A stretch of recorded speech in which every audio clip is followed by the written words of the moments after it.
कल हम लोग बाबर पढ़े थे। उसके बाद आज अगला टॉपिक है हुमायूं। बाबर का उत्तराधिकारी हुमायूं। हुमायूं का जन्म हुआ था 1507 ईस्वी में।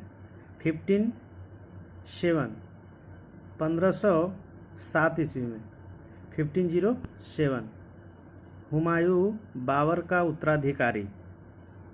जन्म हुआ था हुमायूं का 1507 ईस्वी में। राजगद्दी पर हुमायूं बैठा था। कब बैठा था? 30 दिसंबर 1530 ईस्वी में। ध्यान दीजिएगा, 27 दिसंबर 1530 को बाबर की मृत्यु हुई थी और 30 दिसंबर 1530 ईस्वी यानी 3 दिन बाद राजगद्दी पर बैठा था। कौन? हुमायूं। पिता का नाम बाबर। हुमायूं के पिता का नाम क्या था? बाबर।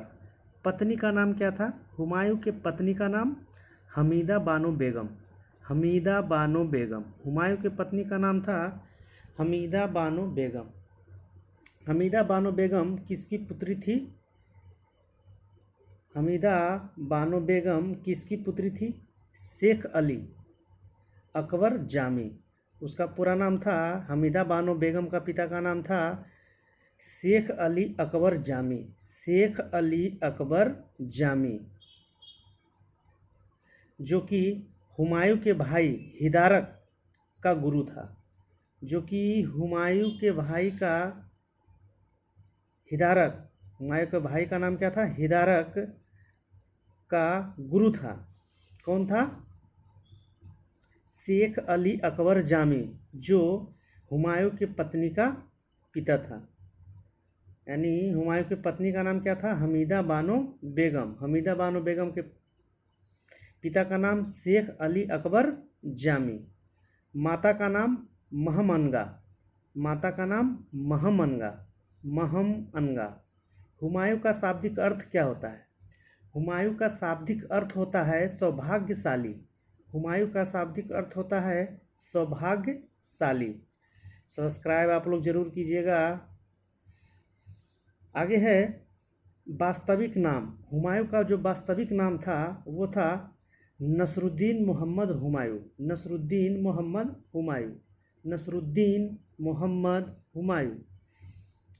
हुमायूं का वास्तविक नाम क्या था? नसरुद्दीन मोहम्मद हुमायूं। दिल्ली के गद्दी पर बैठने से पहले हुमायूं कहाँ का शासक था? दिल्ली की गद्दी पर बैठने से पहले हुमायूं कहाँ का शासक था? बदख्शा। बदख्शा। बदख्शा।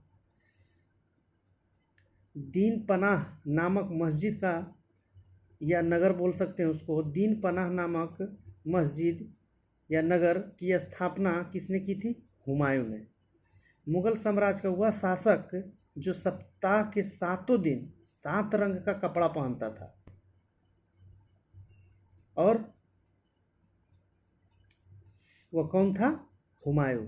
मुगल साम्राज्य का वह कौन सा शासक जो सप्ताह के 7 दिन 7 रंग का कपड़ा पहनता था? वह था हुमायूं। आगे है दिल्ली में सर्वप्रथम हुमायूं द्वारा कौन सा विद्यालय खोला गया?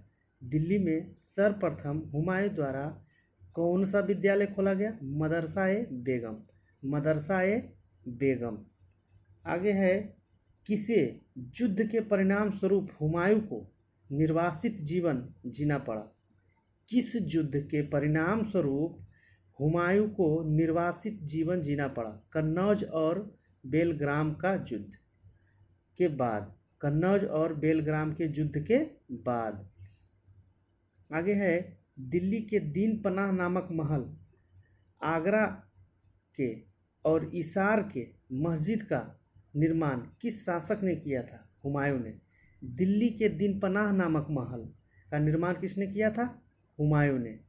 इसार मस्जिद का निर्माण किसने किया था? हुमायूं ने।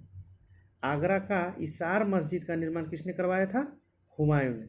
हुमायूं ने अपना निर्वासित जीवन कहाँ बिताया था? सिंध में।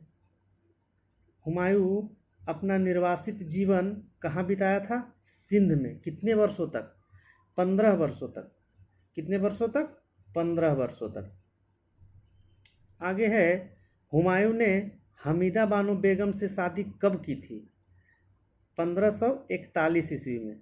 1541 1541 ईस्वी में हुमायूं ने हमीदा बानो बेगम से शादी कब की थी? 1541 ईस्वी में। दूसरी बार भारत को मुगल वंश की नींव किसने और कब डाली? तो हुमायूं ने ही डाली। 15 वर्ष, ध्यान दीजिएगा थोड़ा, 15 वर्ष निर्वासित समय जीने के बाद दोबारा मुगल वंश की नींव किसने डाली? हुमायूं ने ही डाली। कब डाली? 23 जुलाई 1555 ईस्वी। 23 जुलाई 1555 ईस्वी। 23 जुलाई 1555 ईस्वी। आगे है, हुमायूं की आत्मकथा की रचना किसने की? गुलबदन बेगम। हुमायूं की आत्मकथा का नाम क्या है? हुमायूं नामा। उसकी रचना किसने की? गुलबदन बेगम। गुलबदन बेगम किसकी पुत्री थी? गुलबदन बेगम किसकी पुत्री थी? बाबर की, यानी हुमायूं की बहन। आगे है, हुमायूं द्वारा लड़े गए